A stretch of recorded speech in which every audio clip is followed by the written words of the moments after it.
Jos tehtäisiin elokuva, missä olisin itse sankarina, niin avaruudessa pompittaisi ja sitten ehkä sopivasti olisi jotain autolla jo pätkää, kaahattaisi keskustassa hienoilla autoilla.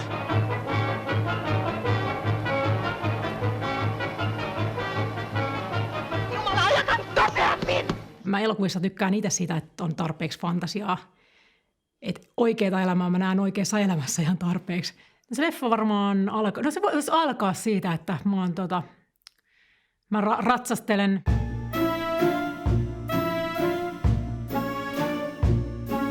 Tämä voisi liittää sen skifi-jutun siinä mielessä, että leffassa voitaisiin lähteä vaikka avaruuteen, kartoittamaan avaruutta, etsimään uusia energialähteitä avaruudesta, asteroidelta vettä.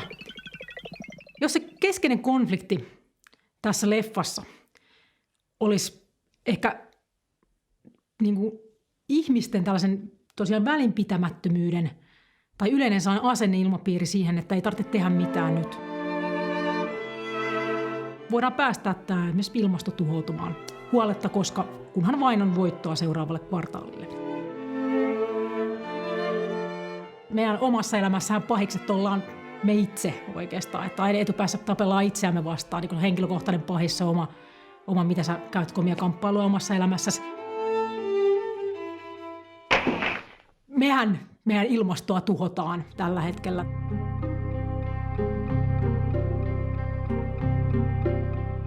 Ja tavallaan se kasvoton me, että me niin kuin, eihän kukaan harva yksilö on tavallaan tietoisesti tekee pahispäätöksiä.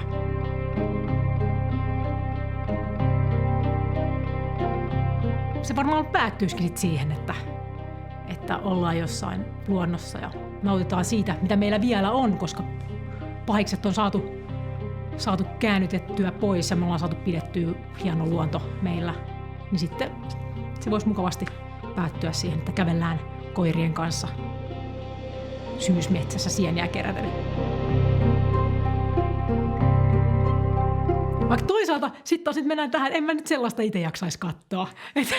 Sehän kuulostaa valtavan tylsältä, että ei se oikein. Ehkä sittenkin mä tykkäisin sellaisesta lopusta, missä sit lopussa ajetaan tosiaan se auto sieltä kielekkeeltä alas.